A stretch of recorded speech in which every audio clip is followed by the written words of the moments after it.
성령의 은혜가 당신 안에서 숨쉬며 하루의 모든 순간을 평안으로 덮어주시길 바랍니다. 그 평안이 감사가 되고 그 감사가 찬양이 되길 소망합니다.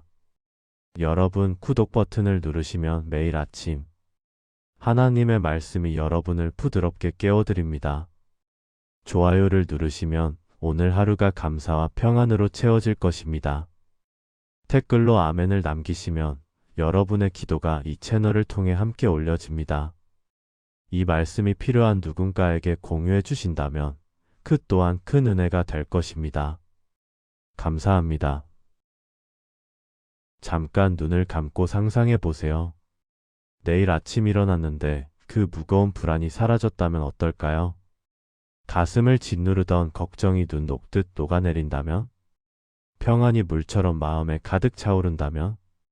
그게 정말 가능할까요? 그렇습니다. 가능합니다. 오늘 여러분과 나누고 싶은 것이 바로 이것입니다. 불안의 늪에서 평안의 강으로 건너가는 방법입니다. 그 비밀이 시편 46편에 숨겨져 있습니다. 여러분도 이런 경험 있으시죠? 밤에 누우면 온갖 걱정이 밀려옵니다. 자녀 걱정, 건강 걱정, 경제 걱정, 미래에 대한 걱정. 머릿속이 복잡해집니다. 심장이 빨리 뜁니다. 잠이 오지 않습니다. 기도해도 마음이 진정되지 않을 때가 있지요. 성경을 읽어도 글자만 보일 뿐 마음에 닿지 않을 때가 있습니다. 그럴 때 여러분은 어떻게 하시나요? 오늘 제가 드리는 처방은 아주 단순합니다. 시편 46편을 소리내어 읽으세요. 그냥 읽는 것이 아닙니다. 소리내어 읽으십시오. 여러분의 귀가 여러분의 입에서 나오는 하나님의 말씀을 들을 수 있도록 읽으세요. 이것이 단순한 제안처럼 들리시나요? 그런데 이 단순한 방법 안에 놀라운 능력이 숨겨져 있습니다. 수많은 성도들이 이 방법으로 불안에서 벗어났습니다. 깊은 밤 홀로 떨고 있던 분들이 평안을 경험했습니다. 오늘 여러분도 그 평안을 경험하게 될 것입니다. 지금부터 시편 46편이 우리에게 주는 7가지 놀라운 진리를 나누겠습니다. 이것을 아시고 실천하실 때 여러분의 불안은 반드시 평안으로 바뀔 것입니다. 준비되셨습니까? 그럼 시작하겠습니다. 첫 번째, 하나님은 우리의 피난처이십니다. 불안할 때 우리는 어디로 도망갑니까? 어떤 분은 친구에게 전화합니다. 어떤 분은 술을 마십니다. 어떤 분은 드라마를 봅니다. 어떤 분은 쇼핑을 합니다. 그런데 이 모든 것이 일시적인 도피일 뿐입니다. 근본적인 해결책이 되지 못합니다. 시편 46편 1절은 이렇게 시작합니다. 하나님은 우리의 피난처시요 힘이시니 환난 중에 만날 큰 도움이시라. 이 말씀을 천천히 다시 읽어보세요. 하나님은 우리의 피난처이십니다. 피난처가 무엇입니까? 폭풍우가 몰아칠 때 들어가는 안전한 곳입니다. 적군이 쳐들어올 때 숨는 요새입니다. 위험으로부터 우리를 완전히 보호해주는 장소입니다. 다윗이 20편을 썼을 때를 생각해 보십시오. 그는 수없이 많은 위기를 겪었습니다. 사울 왕이 창을 던져 죽이려 했을 때가 있었습니다. 아들 압살롬이 반역하여 도망쳐야 했을 때가 있었습니다.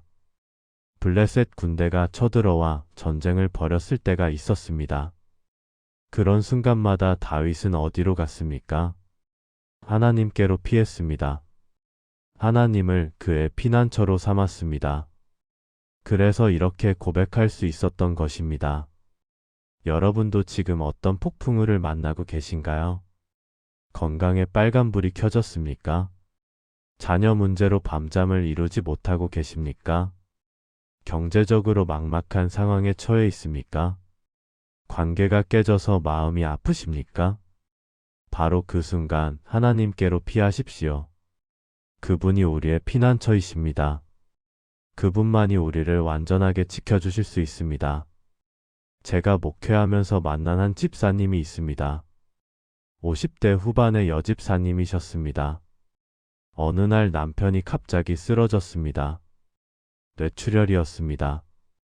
병원에서는 살 확률이 30%라고 했습니다. 그 집사님은 완전히 무너졌습니다. 병원 복도를 오가며 울기만 했습니다. 그때 제가 이 말씀을 나눠드렸습니다. 집사님, 하나님이 우리의 피난처이십니다. 지금 이 폭풍우 속에서 하나님께로 피하세요. 그분만 붙들으세요. 그 집사님은 매일 밤 중환자실 밖에서 시편 46편을 읽었습니다. 소리 내어 읽었습니다. 눈물로 읽었습니다. 믿음으로 읽었습니다. 3주가 지났습니다. 남편이 기적적으로 깨어났습니다. 의사들도 놀랐습니다. 그 집사님은 지금도 간증합니다. 그때 하나님이 정말 제 피난처가 되어주셨어요. 폭풍우 속에서 하나님만 붙들었더니 평안이 왔어요. 여러분도 지금 하나님께로 피하세요. 그분은 흔들리지 않는 피난처이십니다. 그분은 무너지지 않는 요새이십니다. 그분은 실패하지 않는 보호자이십니다. 불안할 때마다 이것을 기억하십시오. 하나님은 나의 피난처이시다. 이것을 소리내어 고백하십시오. 그러면 평안이 임할 것입니다. 두 번째, 환경이 변해도 하나님은 변하지 않으십니다. 불안의 가장 큰 원인이 무엇인지 아십니까? 변화입니다. 예측할 수 없는 변화가 우리를 불안하게 만듭니다. 갑자기 건강이 나빠집니다. 갑자기 직장을 잃습니다. 갑자기 관계가 깨집니다. 갑자기 사랑하는 사람이 떠납니다. 이런 변화 앞에서 우리는 두려워합니다. 시편 46편 2절과 3절을 보십시오. 그러므로 땅이 변하든지 산이 흔들려 바다 가운데에 빠지든지 바닷물이 솟아나고 뛰놀든지 그것이 넘침으로 산이 흔들릴지라도 우리는 두려워하지 아니하리로다. 이 말씀이 얼마나 극적입니까? 땅이 변한다는 것입니다. 산이 흔들린다는 것입니다. 바다에 빠진다는 것입니다. 이것은 무엇을 의미합니까? 가장 안정적이라고 생각했던 것들이 무너진다는 것입니다. 땅은 우리가 서 있는 기반입니다. 그 땅이 변한다는 것은 우리 삶의 토대가 흔들린다는 의미입니다. 산은 견고함의 상징입니다. 그 산이 흔들린다는 것은 절대 무너지지 않을 것 같던 것이 무너진다는 의미입니다. 바다는 광대함과 깊이의 상징입니다. 그 바다가 뛰놀며 넘친다는 것은 통제할 수 없는 혼란이 온다는 의미입니다. 그런데 이 모든 극한 상황에서도 성경은 말합니다. 우리는 두려워하지 아니하리로다. 어떻게 그것이 가능합니까? 비결이 무엇입니까? 그 이유는 간단합니다. 환경은 변해도 하나님은 변하지 않으시기 때문입니다. 땅이 흔들려도 하나님은 흔들리지 않으십니다. 산이 무너져도 하나님은 무너지지 않으십니다. 바다가 뛰놀아도 하나님은 동요하지 않으십니다.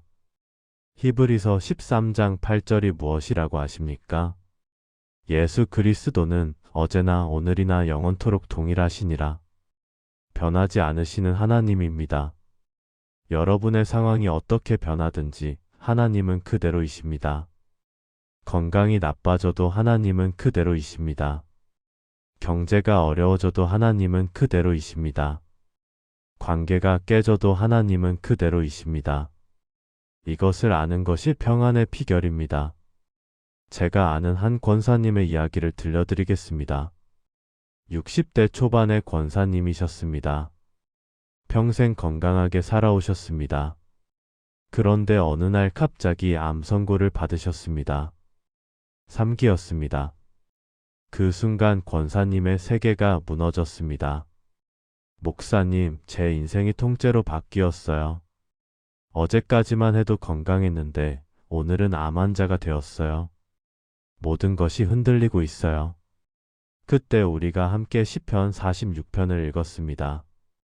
특히 2절과 3절을 여러 번 읽었습니다. 권사님, 지금 땅이 변하고 있습니다. 권사님의 건강이라는 산이 흔들리고 있습니다. 하지만 하나님은 변하지 않으십니다. 하나님은 어제나 오늘이나 영원토록 동일하십니다.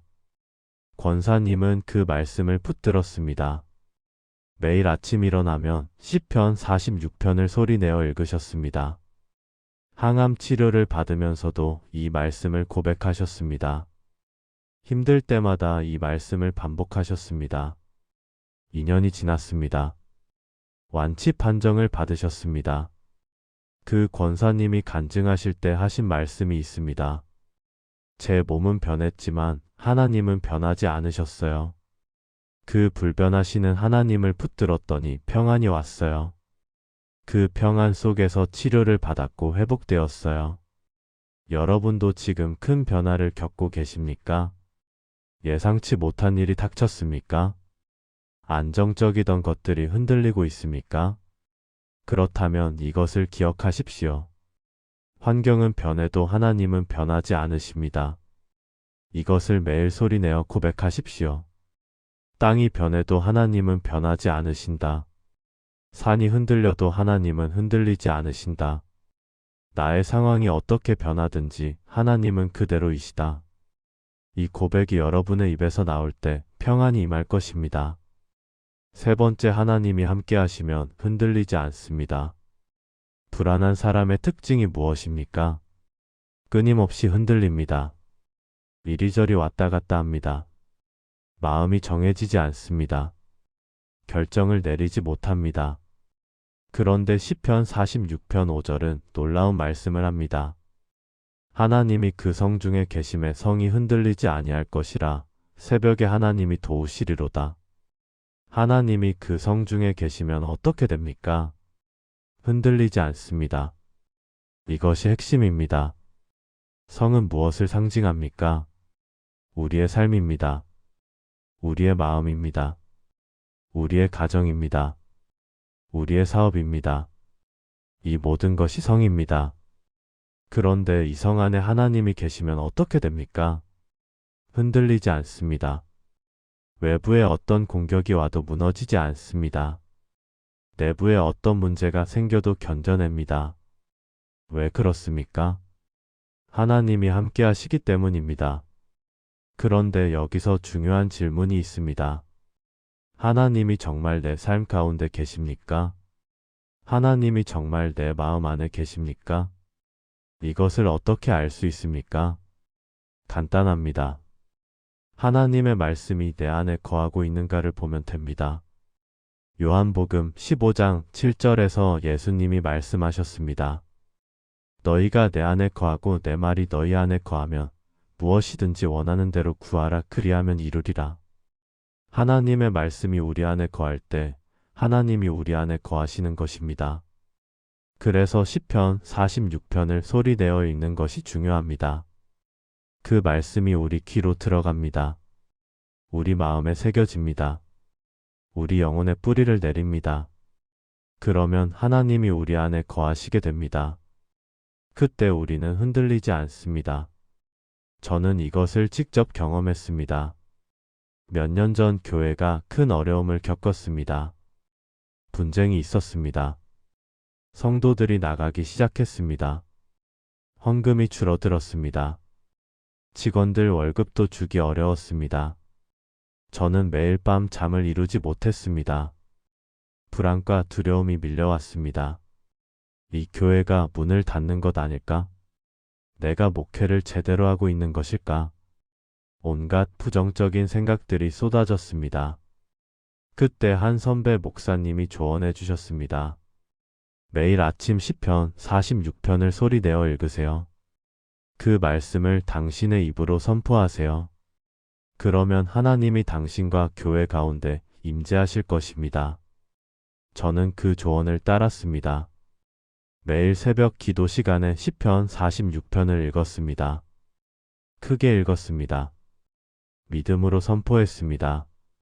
한 달이 지나자 변화가 시작되었습니다. 제 마음에 평안이 왔습니다. 교회 상황은 여전히 어려웠지만 제 마음은 흔들리지 않았습니다. 하나님이 이 교회 가운데 계시면 흔들리지 않는다. 이 확신이 생겼습니다. 그러자 신기하게도 상황이 풀리기 시작했습니다. 새로운 성도들이 등록했습니다. 재정이 회복되기 시작했습니다.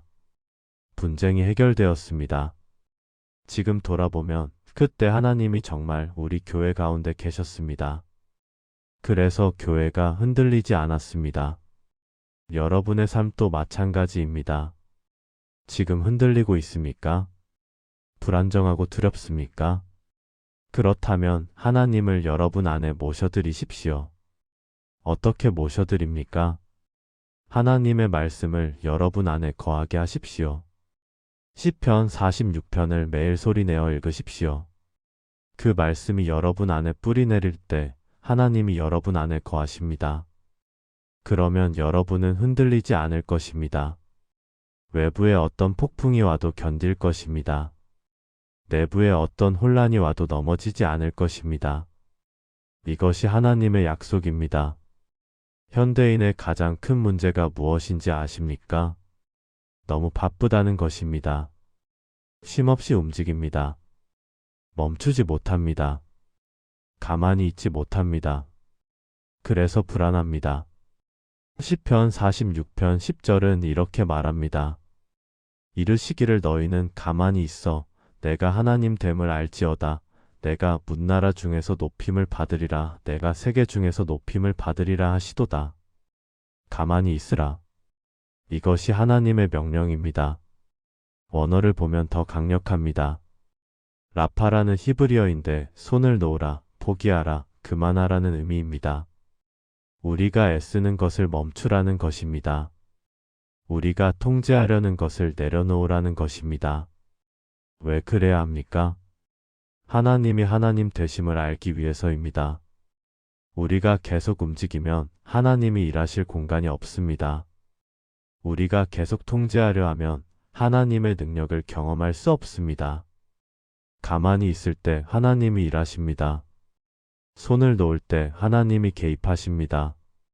포기할 때 하나님의 기적이 시작됩니다. 이것이 역설입니다. 우리의 상식과 반대입니다. 세상은 말합니다. 더 열심히 하라. 포기하지 마라. 끝까지 싸워라. 그런데 하나님은 말씀하십니다. 가만히 있어라. 내가 일할 테니 너는 쉬어라. 내가 하나님이니 너는 맡겨라. 어느 것이 맞습니까? 둘 다 맞습니다. 때가 있습니다. 우리가 최선을 다해야 할 때가 있습니다. 그러나 우리가 손을 놓고 하나님께 맡겨야 할 때도 있습니다. 불안할 때는 후자입니다. 불안은 우리가 통제할 수 없다는 신호입니다. 우리 힘으로 해결할 수 없다는 경고입니다. 그때는 가만히 있어야 합니다. 하나님께 맡겨야 합니다. 제가 상담했던 한 청년의 이야기입니다. 대기업에 다니는 30대 초반의 청년이었습니다. 불안 장애로 고생하고 있었습니다. 항상 무언가를 해야 한다는 강박이 있었습니다. 멈추면 뒤처질 것 같았습니다. 쉬면 실패할 것 같았습니다. 그래서 주말에도 일했습니다. 새벽까지 공부했습니다. 운동도 하고 자기계발도 했습니다. 그런데 불안은 더 심해졌습니다. 아무리 해도 충분하지 않았습니다. 아무리 준비해도 부족했습니다. 결국 번아웃이 왔습니다. 우울증까지 왔습니다. 그때 제가 이 말씀을 나눴습니다. 가만히 있어 하나님을 경험해 보세요. 당신이 쉬는 것을 하나님이 기뻐하실 거예요. 당신이 내려놓을 때 하나님이 채우실 거예요. 처음에는 받아들이기 어려워했습니다. 목사님, 가만히 있으면 뒤처져요. 쉬면 다른 사람들이 앞서갈 거예요. 그래도 저는 계속 권했습니다. 시편 46편을 매일 읽으라고 했습니다. 특히 10절을 소리내어 읽으라고 했습니다. 그 청년이 결심했습니다. 3개월 동안 실험해 보기로 했습니다. 주말에는 일하지 않기로 했습니다. 새벽에는 기도하고 말씀 읽기로 했습니다. 자기계발 대신 예배와 교제에 집중하기로 했습니다. 그리고 매일 아침 시편 46편 10절을 소리내어 읽었습니다. 가만히 있어 내가 하나님 됨을 알지어다. 3개월이 지났습니다. 놀라운 변화가 일어났습니다. 불안이 줄어들었습니다. 마음에 평안이 왔습니다. 그런데 더 놀라운 것이 있었습니다. 회사에서 승진했습니다. 더 좋은 프로젝트를 맡게 되었습니다. 가만히 있었는데 더 많은 것을 얻었습니다. 쉬었는데 더 앞서 나갔습니다. 내려놓았는데 더 채워졌습니다. 이것이 하나님의 방식입니다. 여러분도 지금 너무 바쁘게 살고 계십니까? 멈추지 못하고 계십니까? 불안해서 계속 무언가를 하고 계십니까? 그렇다면 하나님의 음성을 들으십시오. 가만히 있어라. 내가 하나님이다. 내가 일할 테니 너는 쉬어라. 시편 46편 10절을 매일 소리내어 읽으십시오. 가만히 있는 연습을 하십시오. 하나님께 맡기는 훈련을 하십시오. 그러면 평안을 경험할 것입니다. 왜 시편 46편을 소리내어 읽어야 합니까? 마음속으로 읽으면 안 됩니까? 묵상하면 안 됩니까? 물론 그것도 좋습니다. 하지만 소리내어 읽는 것은 차원이 다릅니다. 능력이 다릅니다. 효과가 다릅니다. 성경을 보십시오. 여호수아 1장 8절에서 하나님이 말씀하셨습니다. 이 율법책을 내 입에서 떠나지 말게 하며 주야로 그것을 묵상하여 그 안에 기록된 대로 다 지켜 행하라. 그리하면 내 길이 평탄하게 될 것이며 내가 형통하리라. 입에서 떠나지 말게 하라. 이것은 소리내어 읽으라는 의미입니다. 말하라는 의미입니다. 선포하라는 의미입니다. 로마서 10장 17절도 보십시오. 그러므로 믿음은 들음에서 나며 들음은 그리스도의 말씀으로 말미암았느니라. 믿음은 들음에서 납니다. 우리가 하나님의 말씀을 들을 때 믿음이 생깁니다. 그런데 가장 효과적으로 듣는 방법이 무엇입니까? 바로 내가 말하는 것을 내가 듣는 것입니다. 내 입으로 하나님의 말씀을 소리내어 읽으면 내 귀가 그것을 듣습니다. 그러면 믿음이 생깁니다. 불안이 사라집니다. 평안이 옵니다. 과학적으로도 증명되었습니다. 소리내어 읽으면 뇌의 여러 부분이 활성화됩니다. 시각, 청각, 언어 영역이 동시에 작동합니다. 그래서 기억에도 더 잘 남습니다. 마음에도 더 깊이 새겨집니다. 잠언 18장 21절이 무엇이라고 합니까? 죽고 사는 것이 혀의 권세에 달렸나니 혀를 쓰기 좋아하는 자는 그 열매를 먹으리라. 혀의 권세가 있습니다. 우리가 말하는 것에 능력이 있습니다. 불안한 말을 하면 더 불안해집니다. 부정적인 말을 하면 더 부정적이 됩니다. 그러나 하나님의 말씀을 선포하면 어떻게 됩니까? 평안이 옵니다. 믿음이 생깁니다. 상황이 바뀝니다. 제가 만난 한 권사님의 간증입니다. 70대 초반의 권사님이셨습니다. 불면증으로 고생하고 계셨습니다. 밤마다 잠을 이루지 못했습니다. 걱정과 불안 때문이었습니다. 자녀들 걱정, 손주들 걱정, 건강 걱정. 머릿속이 복잡했습니다. 수면제를 먹어도 소용없었습니다. 그때 제가 이렇게 권했습니다. 권사님, 잠들기 전에 시편 46편을 소리내어 읽어보세요. 작은 소리라도 좋으니 입으로 말해보세요. 권사님은 그날 밤부터 시작했습니다. 침대에 누워서 시편 46편을 읽었습니다. 처음에는 어색했습니다. 남편이 옆에서 자고 있었기 때문입니다. 그래서 아주 작은 소리로 읽었습니다. 속삭이듯이 읽었습니다. 그런데 신기한 일이 일어났습니다. 말씀을 읽는 동안 마음이 진정되었습니다. 걱정이 사라졌습니다. 평안이 왔습니다. 그리고 잠이 들었습니다. 다음 날도 똑같이 했습니다. 그 다음 날도 했습니다. 한 달이 지나자 불면증이 완전히 나았습니다. 이제는 시편 46편을 읽지 않아도 잠을 잘 잡니다.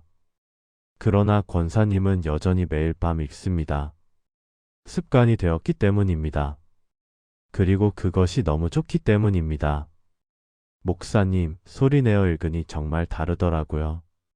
마음속으로만 읽을 때는 몰랐어요. 입으로 말하고 귀로 들으니까 확실히 다릅니다. 여러분도 오늘부터 시작하십시오. 시편 46편을 소리내어 읽으십시오. 혼자 있을 때 큰 소리로 읽으십시오. 다른 사람이 있으면 작은 소리로라도 읽으십시오. 중요한 것은 입으로 말하고 귀로 듣는 것입니다. 그러면 반드시 변화가 일어날 것입니다. 불안이 사라지고 평안이 올 것입니다. 한번 읽으면 됩니까? 아닙니다. 매일 읽어야 합니다. 반복해야 합니다. 지속해야 합니다. 왜 그렇습니까? 불안은 한 번에 사라지지 않기 때문입니다. 불안은 계속 돌아오기 때문입니다. 오늘 평안했다가도 내일 다시 불안해질 수 있습니다. 그래서 매일 하나님의 말씀으로 우리 마음을 채워야 합니다. 신명기 6장 6절부터 9절까지를 보십시오. 오늘 내가 내게 명하는 이 말씀을 너는 마음에 새기고 내 자녀에게 부지런히 가르치며 집에 앉았을 때에든지 길을 갈 때에든지 누워있을 때에든지 일어날 때에든지 이 말씀을 강론할 것이며 너는 또 그것을 내 손목에 매어 기호를 삼으며 내 미간에 붙여 표로 삼고 또 내 집 문설주와 바깥문에 기록할지니라. 하나님은 이스라엘 백성에게 말씀을 반복하라고 하셨습니다. 앉을 때도 갈 때도 누울 때도 일어날 때도 말씀을 강론하라고 하셨습니다. 손목에 메고 미간에 붙이고 문설주에 기록하라고 하셨습니다. 왜 이렇게까지 하라고 하셨습니까? 반복이 중요하기 때문입니다. 반복해야 마음에 새겨지기 때문입니다. 반복해야 삶이 바뀌기 때문입니다. 심리학에서도 이것을 증명합니다. 어떤 행동을 21일 동안 반복하면 습관이 됩니다. 66일 동안 반복하면 완전히 자동화됩니다. 뇌의 신경회로가 바뀝니다. 영적인 차원에서도 마찬가지입니다. 하나님의 말씀을 반복해서 읽으면 우리 영혼에 새겨집니다. 우리 믿음이 강해집니다. 우리 삶이 변화됩니다. 시편 1편 2절과 3절을 보십시오. 오직 여호와의 율법을 즐거워하여 그의 율법을 주야로 묵상하는도다. 그는 시냇가에 심은 나무가 철을 따라 열매를 맺으며 그 잎사귀가 마르지 아니함 같으니 그가 하는 모든 일이 다 형통하리로다. 주야로 묵상하는 사람이 어떻게 됩니까? 시냇가에 심은 나무 같습니다. 철을 따라 열매를 맺습니다. 잎사귀가 마르지 않습니다. 하는 모든 일이 형통합니다. 이것이 반복의 능력입니다. 매일 하나님의 말씀을 묵상하고 읽는 사람은 반드시 열매를 맺습니다. 제가 개인적으로 실천하고 있는 이야기를 나누겠습니다. 저는 목회를 시작한 지 15년이 되었습니다. 그동안 수많은 어려움이 있었습니다.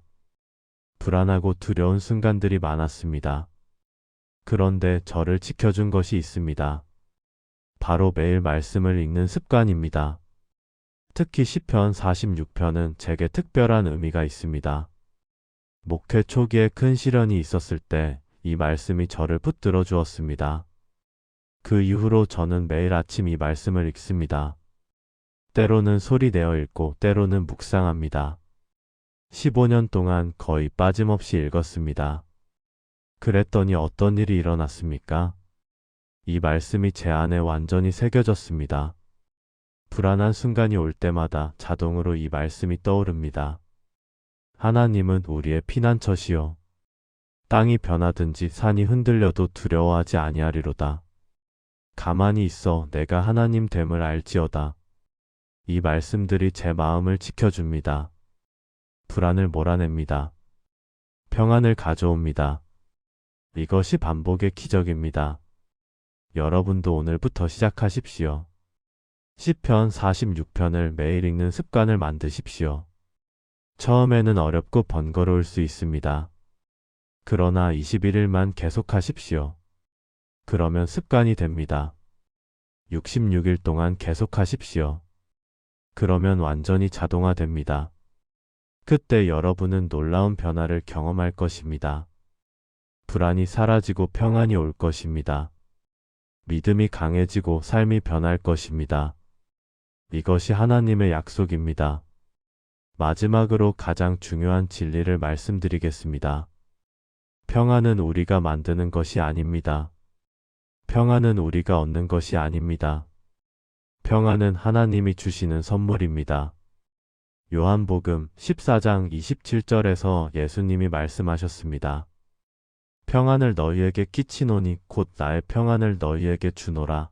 내가 너희에게 주는 것은 세상이 주는 것과 같지 아니하니라. 너희는 마음에 근심하지도 말고 두려워하지도 말라. 평안을 주신다고 하셨습니다. 나의 평안을 준다고 하셨습니다.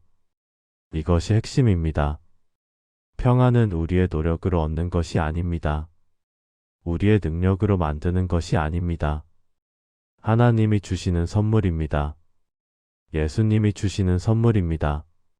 그렇다면 우리는 무엇을 해야 합니까? 받기만 하면 됩니다. 믿음으로 받으면 됩니다. 감사함으로 받으면 됩니다. 빌립보서 4장 6절과 7절을 보십시오. 아무것도 염려하지 말고 다만 모든 일에 기도와 간구로 너희 구할 것을 감사함으로 하나님께 아뢰라. 그리하면 모든 지각에 뛰어난 하나님의 평강이 그리스도 예수 안에서 너희 마음과 생각을 지키시리라. 염려하지 말라고 하셨습니다. 대신 기도하라고 하셨습니다. 감사함으로 아뢰라고 하셨습니다. 그러면 어떻게 됩니까? 모든 지각에 뛰어난 하나님의 평강이 우리 마음과 생각을 지킵니다. 이것이 약속입니다. 시편 46편을 소리내어 읽는 것도 마찬가지입니다. 이것은 우리의 노력이지만 동시에 믿음의 행동입니다. 하나님, 당신의 평안을 받겠습니다. 당신의 말씀을 믿습니다. 당신이 주시는 평안을 감사함으로 받습니다. 이것을 고백하는 것입니다. 그러면 하나님이 평안을 주십니다. 세상이 주는 평안과 다른 평안을 주십니다. 세상의 평안은 상황에 따라 바뀝니다. 상황이 좋으면 평안하고 나쁘면 불안합니다. 그러나 하나님의 평안은 다릅니다. 상황과 상관없이 임합니다. 환경이 어려워도 마음은 평안합니다. 폭풍우가 몰아쳐도 영혼은 고요합니다. 제가 만난 한 집사님의 간증을 마지막으로 나누겠습니다. 60대 후반의 집사님이셨습니다. 남편이 알츠하이머 진단을 받으셨습니다. 초기였지만 점점 악화되고 있었습니다. 집사님은 절망했습니다. 앞으로 어떻게 살아가야 할지 막막했습니다. 불안과 두려움이 밀려왔습니다. 목사님, 저는 이제 어떻게 해야 하나요? 남편이 저를 잊어버리면 어떡하죠? 제가 혼자 감당할 수 있을까요? 그때 저는 집사님과 함께 기도했습니다. 그리고 시편 46편을 함께 읽었습니다. 집사님, 평안은 상황이 좋아질 때 오는 것이 아닙니다. 평안은 하나님이 주시는 선물입니다. 지금 이 순간에도 하나님은 집사님께 평안을 주시기 원하십니다. 이 말씀을 매일 소리내어 읽으세요. 그리고 하나님께 평안을 구하세요. 집사님은 그날부터 매일 실천했습니다. 아침에 일어나면 시편 46편을 읽었습니다. 남편을 돌보다가 힘들면 또 읽었습니다. 밤에 잠들기 전에도 읽었습니다. 그리고 기도했습니다. 하나님, 당신의 평안을 주세요. 제가 받겠습니다. 감사합니다. 한 달이 지났습니다. 상황은 나아지지 않았습니다. 남편의 상태는 여전했습니다. 그러나 집사님의 마음은 달라졌습니다. 평안이 왔습니다. 세상이 이해할 수 없는 평안이 왔습니다. 목사님, 신기해요. 상황은 여전히 어려운데 제 마음은 평안해요. 남편을 돌보는 것이 힘들지만 기쁨이 있어요. 하나님이 정말 평안을 주시는구나 느껴요. 이것이 하나님의 평안입니다. 여러분도 지금 이 순간 하나님께 평안을 구하십시오. 하나님, 당신의 평안을 제게 주세요. 저는 믿음으로 받겠습니다. 감사합니다. 이렇게 기도하십시오. 그리고 시편 46편을 소리내어 읽으십시오. 매일 반복하십시오. 그러면 반드시 평안이 임할 것입니다. 하나님의 평안이 여러분의 마음과 생각을 지킬 것입니다. 이것이 하나님의 약속입니다. 사랑하는 여러분, 지금까지 시편 46편이 우리에게 주는 7가지 진리를 나누었습니다. 하나님은 우리의 피난처이십니다. 환경이 변해도 하나님은 변하지 않으십니다. 하나님이 함께하시면 흔들리지 않습니다. 가만히 있어 하나님을 경험하는 것입니다. 소리 내어 읽는 것에 능력이 있습니다. 매일 반복하는 것이 기적을 만듭니다. 평안은 하나님이 주시는 선물입니다. 이 7가지를 기억하십시오. 그리고 오늘부터 실천하십시오. 불안할 때마다 시편 46편을 소리내어 읽으십시오. 한 번만 읽지 마시고 매일 읽으십시오. 21일 동안 계속하십시오. 그러면 습관이 될 것입니다. 66일 동안 계속하십시오. 그러면 완전히 자동화될 것입니다. 그때 여러분은 놀라운 변화를 경험할 것입니다. 불안이 사라지고 평안이 올 것입니다. 두려움이 떠나고 담대함이 올 것입니다. 혼란이 사라지고 질서가 올 것입니다. 이것이 하나님의 약속입니다. 잠깐 눈을 감고 상상해 보세요. 내일 아침 일어났는데 그 무거운 불안이 사라졌다면 어떨까요? 가슴을 짓누르던 걱정이 눈 녹듯 녹아내린다면? 평안이 물처럼 마음에 가득 차오른다면? 그게 정말 가능할까요? 그렇습니다. 가능합니다. 오늘 여러분과 나누고 싶은 것이 바로 이것입니다. 불안의 늪에서 평안의 강으로 건너가는 방법입니다. 그 비밀이 시편 46편에 숨겨져 있습니다. 여러분도 이런 경험 있으시죠? 밤에 누우면 온갖 걱정이 밀려옵니다. 자녀 걱정, 건강 걱정, 경제 걱정, 미래에 대한 걱정. 머릿속이 복잡해집니다. 심장이 빨리 뜁니다. 잠이 오지 않습니다. 기도해도 마음이 진정되지 않을 때가 있지요. 성경을 읽어도 글자만 보일 뿐 마음에 닿지 않을 때가 있습니다. 그럴 때 여러분은 어떻게 하시나요? 오늘 제가 드리는 처방은 아주 단순합니다. 시편 46편을 소리내어 읽으세요. 그냥 읽는 것이 아닙니다. 소리내어 읽으십시오. 여러분의 귀가 여러분의 입에서 나오는 하나님의 말씀을 들을 수 있도록 읽으세요. 이것이 단순한 제안처럼 들리시나요? 그런데 이 단순한 방법 안에 놀라운 능력이 숨겨져 있습니다. 수많은 성도들이 이 방법으로 불안에서 벗어났습니다. 깊은 밤 홀로 떨고 있던 분들이 평안을 경험했습니다. 오늘 여러분도 그 평안을 경험하게 될 것입니다. 지금부터 시편 46편이 우리에게 주는 7가지 놀라운 진리를 나누겠습니다. 이것을 아시고 실천하실 때 여러분의 불안은 반드시 평안으로 바뀔 것입니다. 준비되셨습니까? 그럼 시작하겠습니다. 첫 번째, 하나님은 우리의 피난처이십니다. 불안할 때 우리는 어디로 도망갑니까? 어떤 분은 친구에게 전화합니다. 어떤 분은 술을 마십니다. 어떤 분은 드라마를 봅니다. 어떤 분은 쇼핑을 합니다. 그런데 이 모든 것이 일시적인 도피일 뿐입니다. 근본적인 해결책이 되지 못합니다. 시편 46편 1절은 이렇게 시작합니다. 하나님은 우리의 피난처시요 힘이시니 환난 중에 만날 큰 도움이시라. 이 말씀을 천천히 다시 읽어보세요. 하나님은 우리의 피난처이십니다. 피난처가 무엇입니까?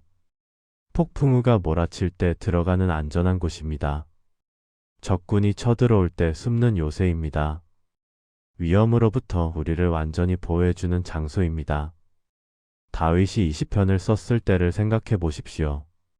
그는 수없이 많은 위기를 겪었습니다. 사울 왕이 창을 던져 죽이려 했을 때가 있었습니다. 아들 압살롬이 반역하여 도망쳐야 했을 때가 있었습니다. 블레셋 군대가 쳐들어와 전쟁을 벌였을 때가 있었습니다. 그런 순간마다 다윗은 어디로 갔습니까? 하나님께로 피했습니다. 하나님을 그의 피난처로 삼았습니다. 그래서 이렇게 고백할 수 있었던 것입니다. 여러분도 지금 어떤 폭풍우를 만나고 계신가요? 건강에 빨간불이 켜졌습니까? 자녀 문제로 밤잠을 이루지 못하고 계십니까? 경제적으로 막막한 상황에 처해 있습니까? 관계가 깨져서 마음이 아프십니까? 바로 그 순간 하나님께로 피하십시오. 그분이 우리의 피난처이십니다. 그분만이 우리를 완전하게 지켜주실 수 있습니다. 제가 목회하면서 만난 한 집사님이 있습니다. 50대 후반의 여집사님이셨습니다. 어느 날 남편이 갑자기 쓰러졌습니다. 뇌출혈이었습니다. 병원에서는 살 확률이 30%라고 했습니다. 그 집사님은 완전히 무너졌습니다. 병원 폭도를 오가며 울기만 했습니다. 그때 제가 이 말씀을 나눠드렸습니다. 집사님, 하나님이 우리의 피난처이십니다. 지금 이 폭풍우 속에서 하나님께로 피하세요. 그분만 붙들으세요. 그 집사님은 매일 밤 중환자실 밖에서 시편 46편을 읽었습니다. 소리 내어 읽었습니다. 눈물로 읽었습니다. 믿음으로 읽었습니다. 3주가 지났습니다. 남편이 기적적으로 깨어났습니다. 의사들도 놀랐습니다.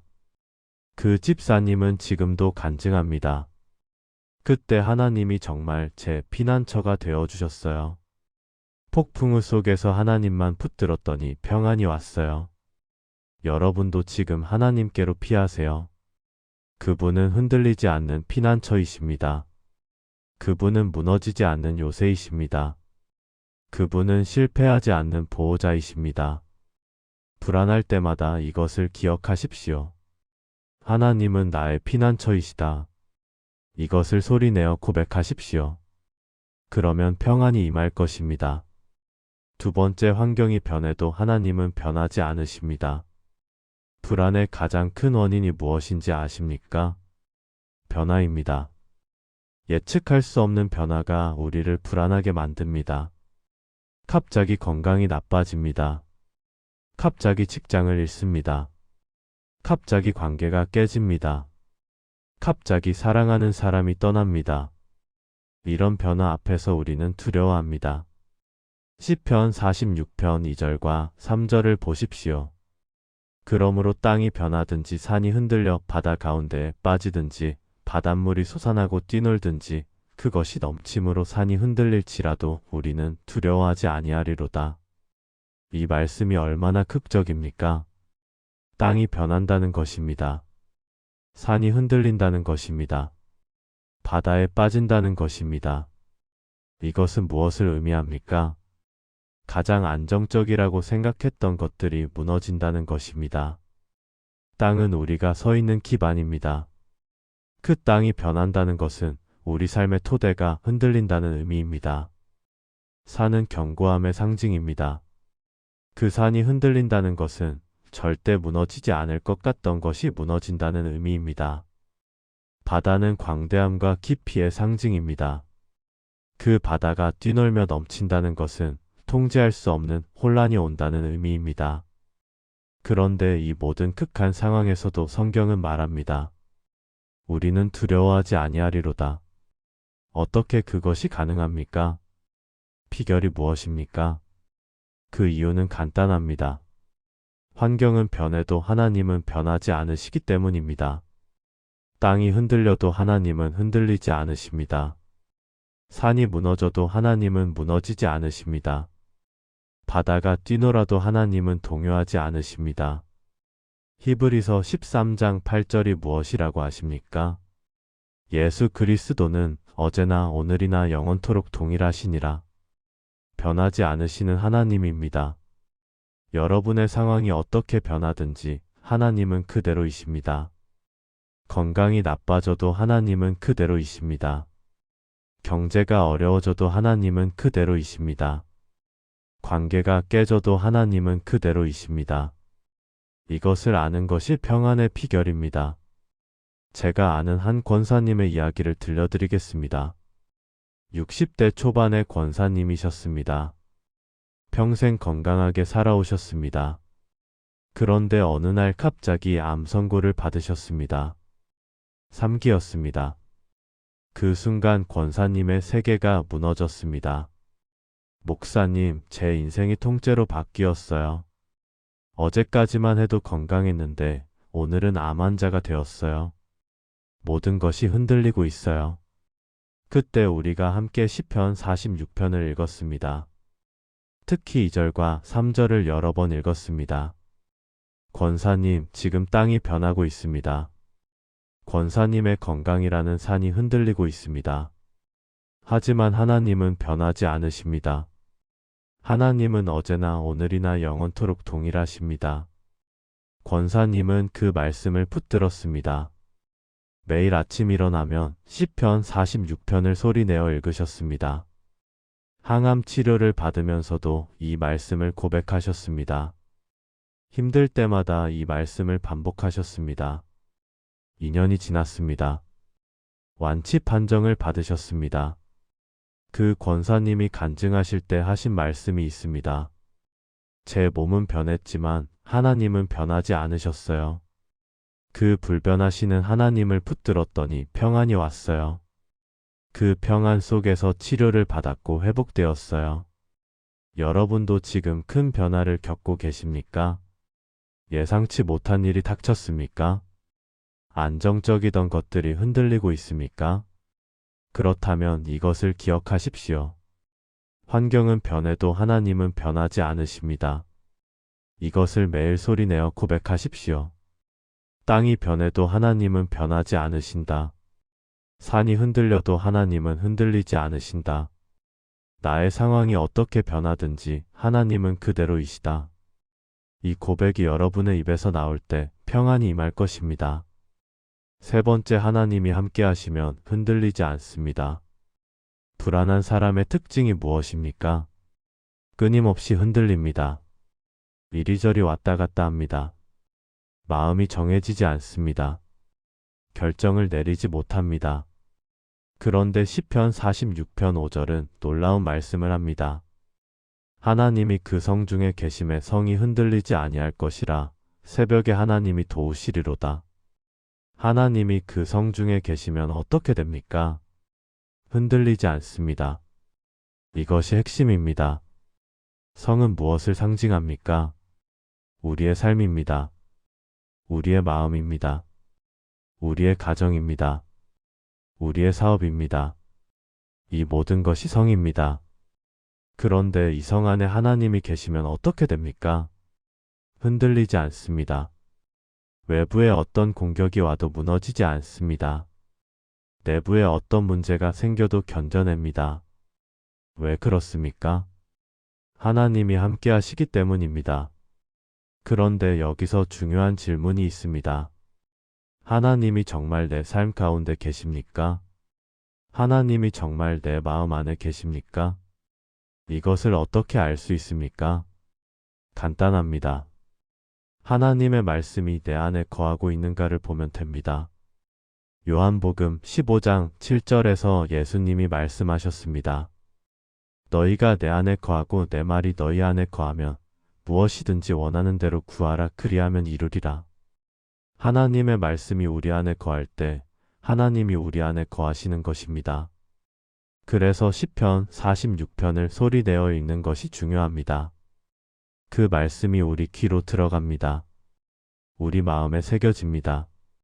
우리 영혼의 뿌리를 내립니다. 그러면 하나님이 우리 안에 거하시게 됩니다.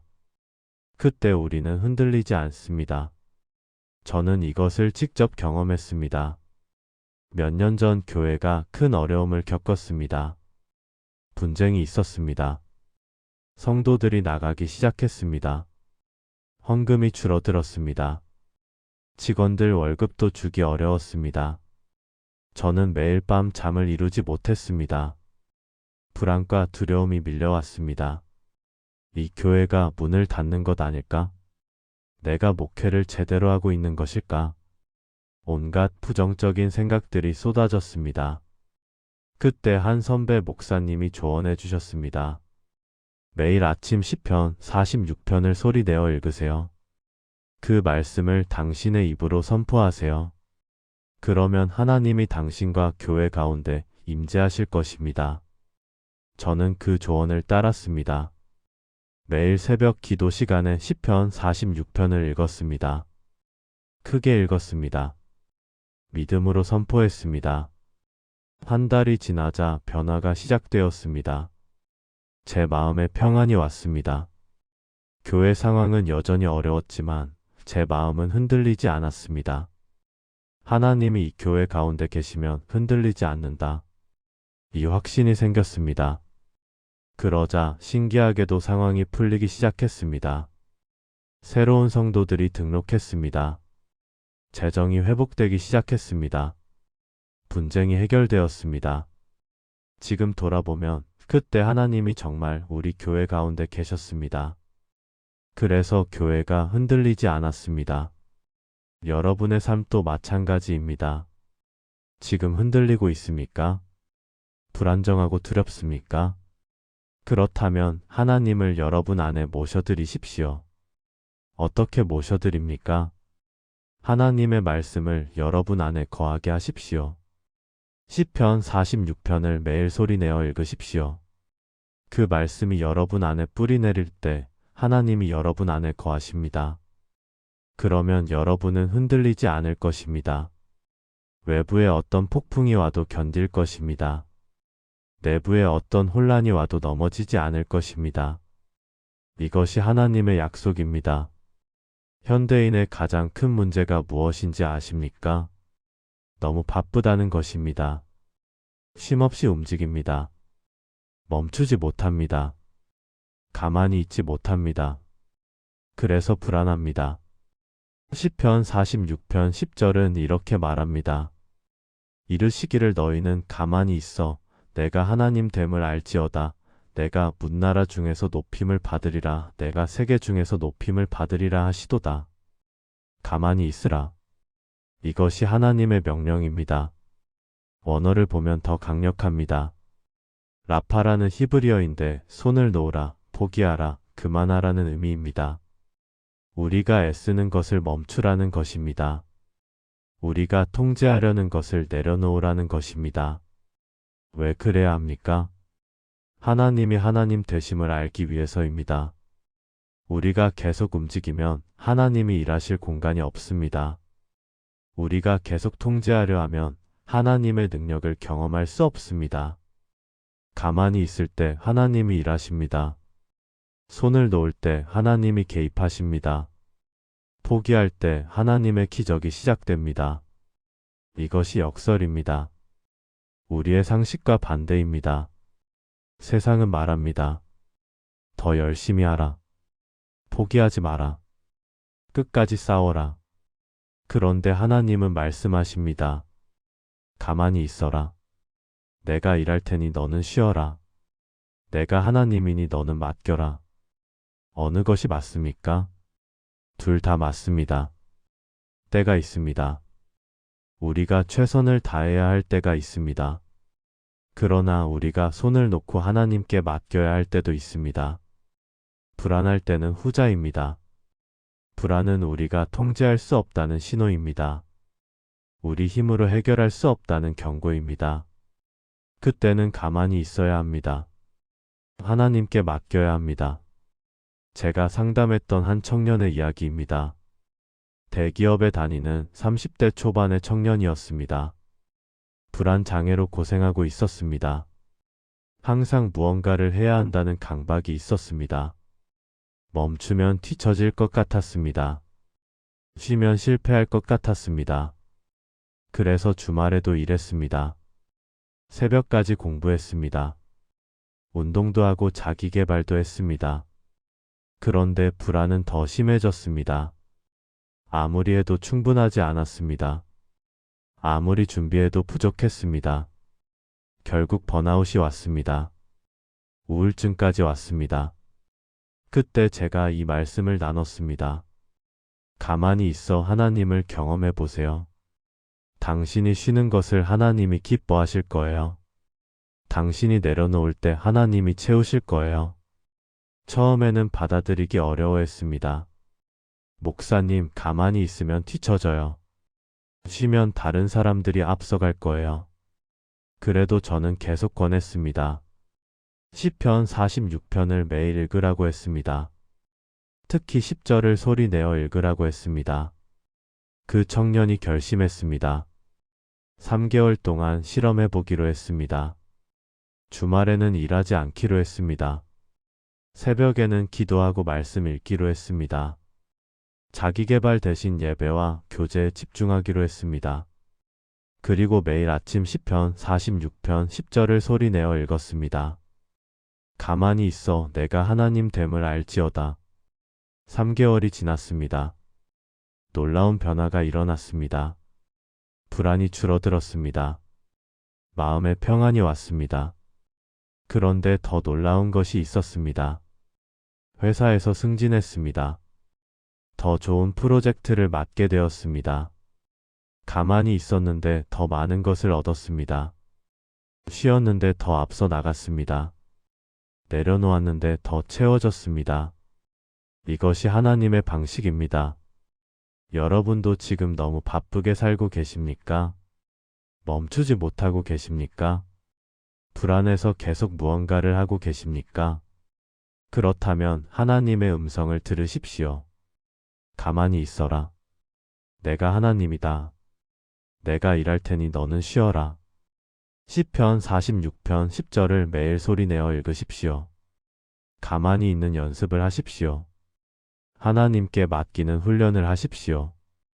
그러면 평안을 경험할 것입니다. 왜 시편 46편을 소리내어 읽어야 합니까? 마음속으로 읽으면 안 됩니까? 묵상하면 안 됩니까? 물론 그것도 좋습니다. 하지만 소리내어 읽는 것은 차원이 다릅니다. 능력이 다릅니다. 효과가 다릅니다. 성경을 보십시오. 여호수아 1장 8절에서 하나님이 말씀하셨습니다. 이 율법책을 내 입에서 떠나지 말게 하며 주야로 그것을 묵상하여 그 안에 기록된 대로 다 지켜 행하라. 그리하면 내 길이 평탄하게 될 것이며 내가 형통하리라. 입에서 떠나지 말게 하라. 이것은 소리내어 읽으라는 의미입니다. 말하라는 의미입니다. 선포하라는 의미입니다. 로마서 10장 17절도 보십시오. 그러므로 믿음은 들음에서 나며 들음은 그리스도의 말씀으로 말미암았느니라. 믿음은 들음에서 납니다. 우리가 하나님의 말씀을 들을 때 믿음이 생깁니다. 그런데 가장 효과적으로 듣는 방법이 무엇입니까? 바로 내가 말하는 것을 내가 듣는 것입니다. 내 입으로 하나님의 말씀을 소리내어 읽으면 내 귀가 그것을 듣습니다. 그러면 믿음이 생깁니다. 불안이 사라집니다. 평안이 옵니다. 과학적으로도 증명되었습니다. 소리내어 읽으면 뇌의 여러 부분이 활성화됩니다. 시각, 청각, 언어 영역이 동시에 작동합니다. 그래서 기억에도 더 잘 남습니다. 마음에도 더 깊이 새겨집니다. 잠언 18장 21절이 무엇이라고 합니까? 죽고 사는 것이 혀의 권세에 달렸나니 혀를 쓰기 좋아하는 자는 그 열매를 먹으리라. 혀의 권세가 있습니다. 우리가 말하는 것에 능력이 있습니다. 불안한 말을 하면 더 불안해집니다. 부정적인 말을 하면 더 부정적이 됩니다. 그러나 하나님의 말씀을 선포하면 어떻게 됩니까? 평안이 옵니다. 믿음이 생깁니다. 상황이 바뀝니다. 제가 만난 한 권사님의 간증입니다. 70대 초반의 권사님이셨습니다. 불면증으로 고생하고 계셨습니다. 밤마다 잠을 이루지 못했습니다. 걱정과 불안 때문이었습니다. 자녀들 걱정, 손주들 걱정, 건강 걱정. 머릿속이 복잡했습니다. 수면제를 먹어도 소용없었습니다. 그때 제가 이렇게 권했습니다. 권사님, 잠들기 전에 시편 46편을 소리내어 읽어보세요. 작은 소리라도 좋으니 입으로 말해보세요. 권사님은 그날 밤부터 시작했습니다. 침대에 누워서 시편 46편을 읽었습니다. 처음에는 어색했습니다. 남편이 옆에서 자고 있었기 때문입니다. 그래서 아주 작은 소리로 읽었습니다. 속삭이듯이 읽었습니다. 그런데 신기한 일이 일어났습니다. 말씀을 읽는 동안 마음이 진정되었습니다. 걱정이 사라졌습니다. 평안이 왔습니다. 그리고 잠이 들었습니다. 다음 날도 똑같이 했습니다. 그 다음 날도 했습니다. 한 달이 지나자 불면증이 완전히 나았습니다. 이제는 시편 46편을 읽지 않아도 잠을 잘 잡니다. 그러나 권사님은 여전히 매일 밤 읽습니다. 습관이 되었기 때문입니다. 그리고 그것이 너무 좋기 때문입니다. 목사님, 소리내어 읽으니 정말 다르더라고요. 마음속으로만 읽을 때는 몰랐어요. 입으로 말하고 귀로 들으니까 확실히 다릅니다. 여러분도 오늘부터 시작하십시오. 시편 46편을 소리내어 읽으십시오. 혼자 있을 때 큰 소리로 읽으십시오. 다른 사람이 있으면 작은 소리로라도 읽으십시오. 중요한 것은 입으로 말하고 귀로 듣는 것입니다. 그러면 반드시 변화가 일어날 것입니다. 불안이 사라지고 평안이 올 것입니다. 한번 읽으면 됩니까? 아닙니다. 매일 읽어야 합니다. 반복해야 합니다.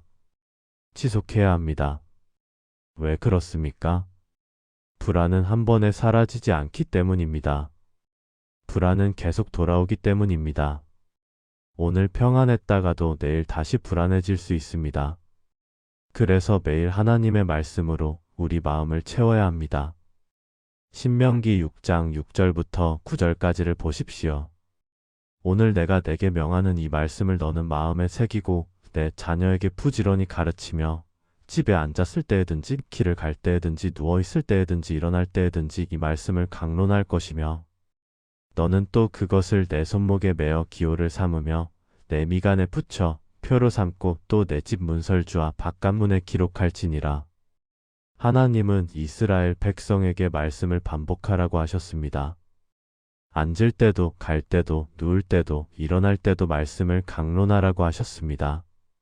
손목에 메고 미간에 붙이고 문설주에 기록하라고 하셨습니다. 왜 이렇게까지 하라고 하셨습니까? 반복이 중요하기 때문입니다. 반복해야 마음에 새겨지기 때문입니다. 반복해야 삶이 바뀌기 때문입니다. 심리학에서도 이것을 증명합니다. 어떤 행동을 21일 동안 반복하면 습관이 됩니다. 66일 동안 반복하면 완전히 자동화됩니다. 뇌의 신경회로가 바뀝니다. 영적인 차원에서도 마찬가지입니다. 하나님의 말씀을 반복해서 읽으면 우리 영혼에 새겨집니다. 우리 믿음이 강해집니다. 우리 삶이 변화됩니다. 시편 1편 2절과 3절을 보십시오.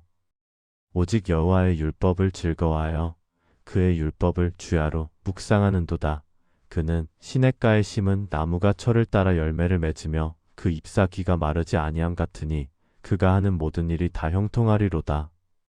주야로 묵상하는 사람이 어떻게 됩니까? 시냇가에 심은 나무 같습니다. 철을 따라 열매를 맺습니다. 잎사귀가 마르지 않습니다. 하는 모든 일이 형통합니다. 이것이 반복의 능력입니다. 매일 하나님의 말씀을 묵상하고 읽는 사람은 반드시 열매를 맺습니다. 제가 개인적으로 실천하고 있는 이야기를 나누겠습니다. 저는 목회를 시작한 지 15년이 되었습니다.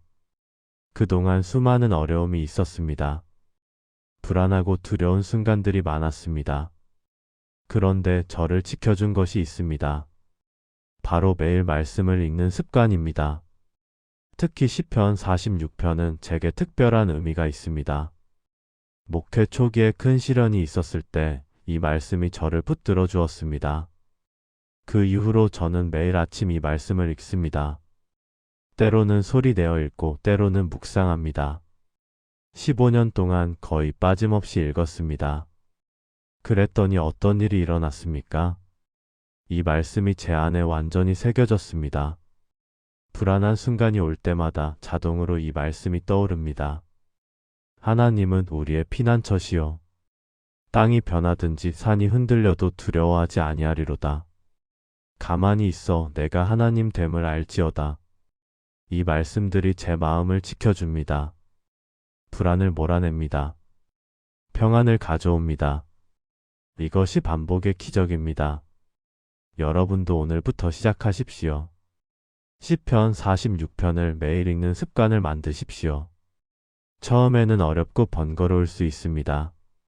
그러나 21일만 계속하십시오. 그러면 습관이 됩니다. 66일 동안 계속하십시오. 그러면 완전히 자동화됩니다. 그때 여러분은 놀라운 변화를 경험할 것입니다. 불안이 사라지고 평안이 올 것입니다. 믿음이 강해지고 삶이 변할 것입니다. 이것이 하나님의 약속입니다. 마지막으로 가장 중요한 진리를 말씀드리겠습니다. 평안은 우리가 만드는 것이 아닙니다. 평안은 우리가 얻는 것이 아닙니다. 평안은 하나님이 주시는 선물입니다. 요한복음 14장 27절에서 예수님이 말씀하셨습니다. 평안을 너희에게 끼치노니 곧 나의 평안을 너희에게 주노라. 내가 너희에게 주는 것은 세상이 주는 것과 같지 아니하니라. 너희는 마음에 근심하지도 말고 두려워하지도 말라.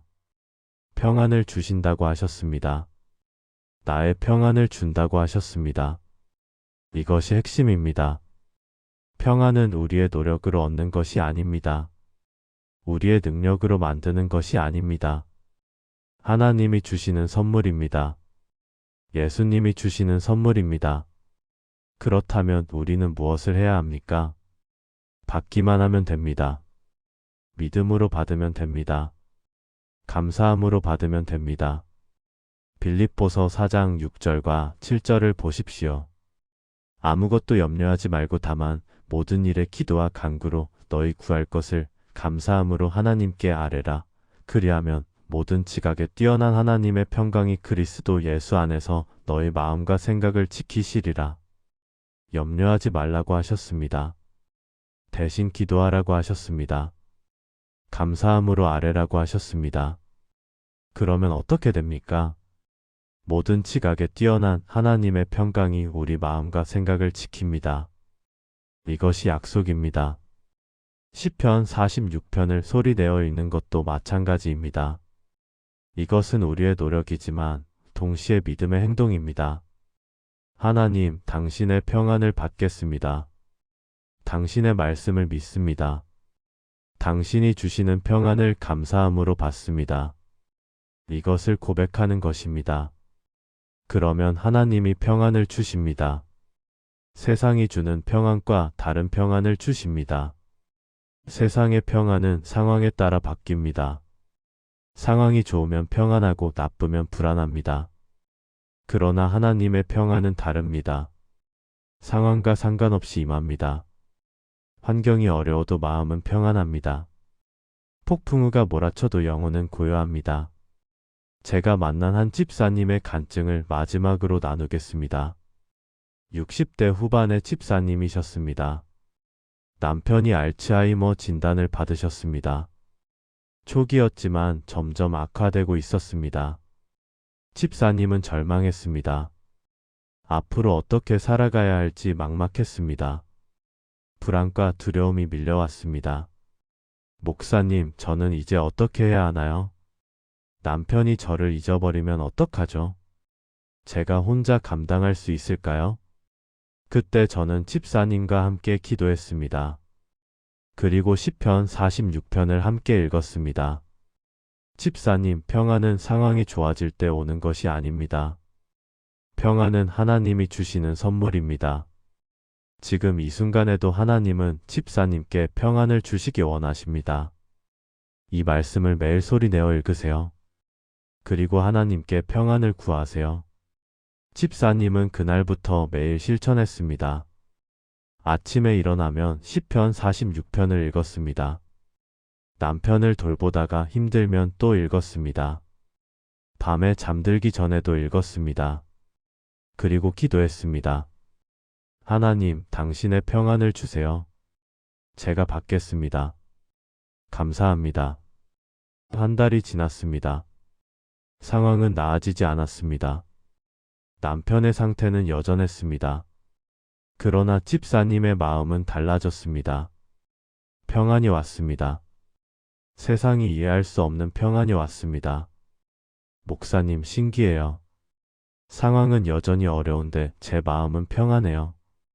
남편을 돌보는 것이 힘들지만 기쁨이 있어요. 하나님이 정말 평안을 주시는구나 느껴요. 이것이 하나님의 평안입니다. 여러분도 지금 이 순간 하나님께 평안을 구하십시오. 하나님, 당신의 평안을 제게 주세요. 저는 믿음으로 받겠습니다. 감사합니다. 이렇게 기도하십시오. 그리고 시편 46편을 소리내어 읽으십시오. 매일 반복하십시오. 그러면 반드시 평안이 임할 것입니다. 하나님의 평안이 여러분의 마음과 생각을 지킬 것입니다. 이것이 하나님의 약속입니다. 사랑하는 여러분, 지금까지 시편 46편이 우리에게 주는 7가지 진리를 나누었습니다. 하나님은 우리의 피난처이십니다. 환경이 변해도 하나님은 변하지 않으십니다. 하나님이 함께하시면 흔들리지 않습니다. 가만히 있어 하나님을 경험하는 것입니다. 소리 내어 읽는 것에 능력이 있습니다. 매일 반복하는 것이 기적을 만듭니다. 평안은 하나님이 주시는 선물입니다. 이 7가지를 기억하십시오. 그리고 오늘부터 실천하십시오.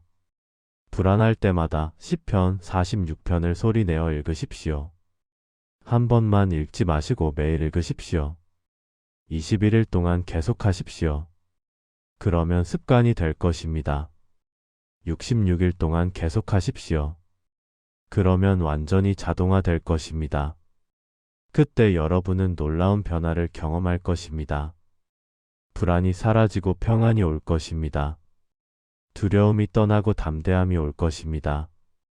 혼란이 사라지고 질서가 올 것입니다. 이것이 하나님의 약속입니다. 여러분이 이 말씀을 실천하는 분이라면 댓글에 아멘이라고 남겨주세요. 좋아요도 눌러주시고 이 영상을 어려움을 겪고 있는 분들과 나눠주세요. 더 많은 분들이 평안을 경험할 수 있도록 함께 해주세요. 하나님의 평안이 여러분 모두와 함께하길 기도합니다. 여러분의 마음을 지키시고 생각을 보호하시는 하나님의 은혜가 충만하길 바랍니다. 오늘도 여러분과 함께할 수 있어서 감사합니다. 다음에 또 만나요. 평안하십시오.